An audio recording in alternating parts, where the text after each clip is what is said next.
Hello, I'm Dan Weedin. Welcome to Unleashed with Dan Weedin. This is episode number 3, and I'm very excited about my guest today, Dr. Thomas Lamar from Anchor Chiropractic in Kingston, Washington, not Kingston, Jamaica, but Kingston, Washington. He may tell you how you can kind of turn it into Yamon before we're all done here.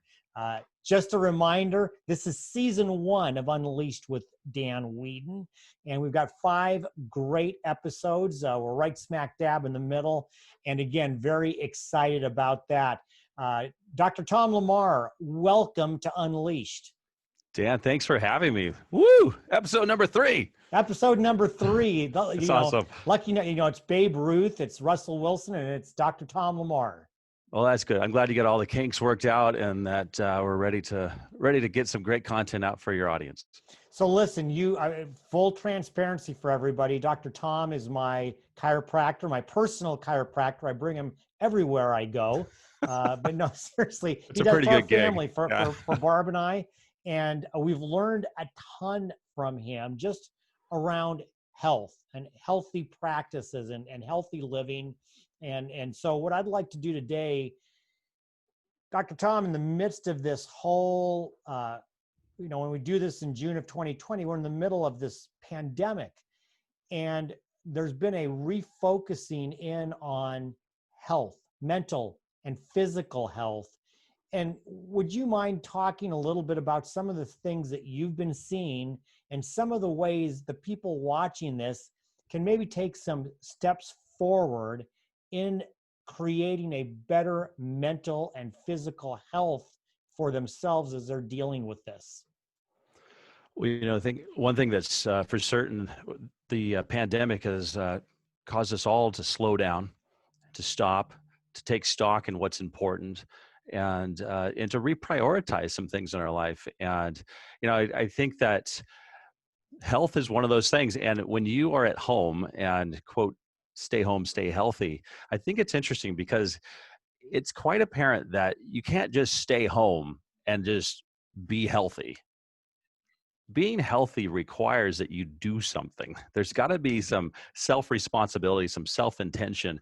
And so, and during this stay home order, it's giving us a chance to kind of, like I said, reprioritize, relook at what's important, what's not important, and to start to think about, how can I improve my health? Because we have this nasty virus that's out there. We can't see it. And so you can become very fearful of this.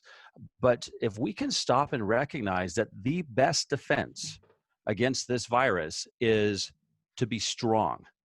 I like to say we want to be hard to kill. That should be your mantra. I need to be hard to kill. Like a gremlin. Like a gremlin, right? Sure. Like a gremlin. You just got to be steel. Nothing can penetrate in. And if you can come from that kind of strategy, being hard to kill, that's really the best approach to this when it comes to your physical health. And then the mental health side is understanding that and not letting fear take over and dominate your world. Because the irony of fear is that fear actually depresses your immune system. So the very thing that we're trying to build up in the midst of this pandemic is being pushed down by just all this media consumption that we're undergoing that is not necessarily helping us. So one thing that you did that helped me, and because so many people are working from home now and may continue to do that even after this, one of the ways you helped me recently was I noticed that I was having some challenges with the neck and the shoulder and all of that. And I realized that, first of all, I was spending more time at the computer, at the monitor, not only for business, but for personal. I was interacting with people personally. And you gave me a few kind of simple stretches for those people who find themselves working from home, at least for the time being, and all of a sudden finding that, they're kind of bunched up. Can you give some simple advice to help people who are spending more time behind the monitor? Absolutely. First of all, I'll say we are continuing to see patients here, mostly patients that would fall into the urgent category. And what's interesting is there are two types of people that are rising to the top as far as, conditions and things that we're seeing. Number one would be, I'm calling it over gardening. People that are really pouring themselves into their yards. One of my patients correctly stated, he goes, there's going to be a lot of pretty yards this year, and it's true. There's a lot of people that are focusing on that, and for a lot of different reasons. But so there's a lot of gardening injuries. The second type of injuries I'm seeing, though, are people that are working at home. And what's interesting about that is, for the first time ever, there are people that are working from home that have never worked from home. And well, at first, blush, that might sound like an awesome idea because you've got all the creature comforts of your home. The refrigerator's just right down the hall, and you got your comfy couch and all this stuff. It actually can be quite dangerous in some respects because your office at home isn't necessarily as ergonomic as the one that you had at the office at Right. work.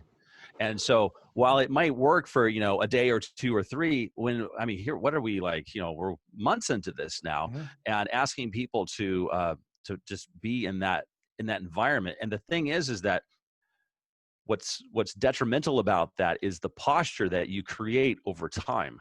And so we need to make sure that we're having good posture when we are, at our home office. And that might mean, doing things like making sure that your monitor is at eye level.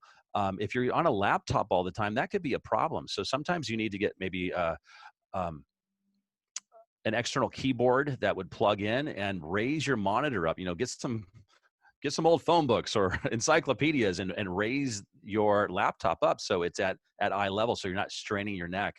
And But I take actually I have this laptop thing. I don't even know what it's called. I purchased it, but it's one of those that'll raise it up at an angle so it comes up. Those are like $10. So there's ways to go Yeah. ahead and do that. Yeah.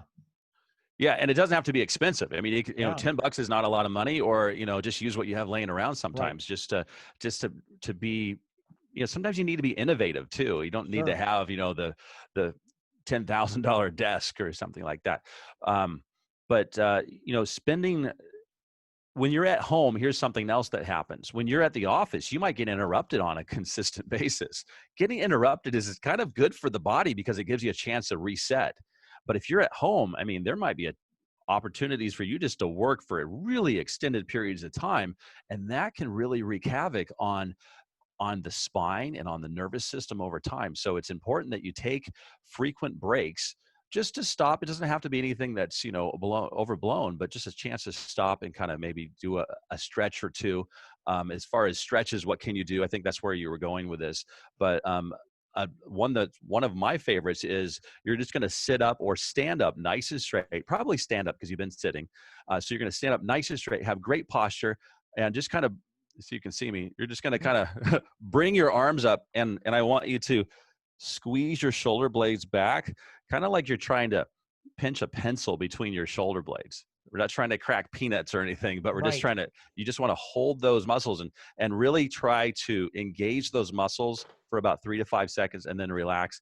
And I want you to do as many of those as you can do well. So you want to have great posture when you're doing this and really, laser focused intention, and do that for maybe just 5 to 10 reps, and you're back in the game. And one thing after talking with you and doing it that I did, I set my alarm for 90 minutes so that at the very worst, I Yes. would be in the same position. I have a standing desk or the one that can lift up. And so whatever it was, I was going to change something at the most or at the worst every 90 minutes. And that really came from after having that conversation, because you're right. We can get going. I've been working from home for 15 years, but I was always going to see people and do stuff and Right. moving. And so I found myself, even in my personal things, doing this. So I want to transition a little bit, because I think we all know that this is a challenging time, and we all have to deal with crisis in different ways. I think, though, what you mentioned is this is a time to really take stock about your health in kind of a more holistic, global, 35,000, really a great time to say, okay, maybe I'm making some changes now, maybe I'm doing some things. How do you make sure that moving out of this crisis and into the new normal, or however that looks, how do you make sure that some of the gains that you've made stay part of your pattern? Wow, that's a good one. um, well, I think it's important that, we are, first of all, identifying the things that are important in our life. And then also, just being really real. We have a formula that we use for the 100-year lifestyle. We talk about more people than ever are living to the age of 100. And so if you look at your family tree and you ask yourself, who is the oldest person in my family? I mean, in other words, who has lived the longest, even if they've passed away? Take their age. So let's say that age is 95 and you currently are 55. Well, if you do the math, there's 40 more years left in the bank there that you potentially could have. The DNA already kind of shows that that's very possible. The question is, what is the quality of those 40 years going to look like? And whether you realize it or not, you have more control over how that story plays out by the choices you make today in the present. So it's really important that, that we look at and we seize the opportunity that this pandemic has given us to say, you know what, bad things can happen and bad things do happen. But Dan, if you and in your position, you probably see it. There were probably some of your clients that were better positioned than some of your other clients. In other Right. words, not everybody is going through this. We're all in it together, but I've noticed that there are different people that are being impacted differently. And a lot of it has to do with how you prep for it. Were you ready for this on some level? Nobody would have predicted, necessarily the coronavirus, but are you ready for a crisis? Because the point is that crises happen all the time. It's how well can your body adapt to that crisis? And I So think that's really I'm going to important. cut in really quick because I like what you're saying. And I want to even take that to the next level. I do business continuity planning, and my goal is to make sure that my clients as businesses are hard to kill. I really like Yes, that that be they're hard to hard, kill. that they're hardy, that they're hard to kill, and that they're ready and prepared. And CEOs, they get that. They say, yeah, I got to do this and they do this.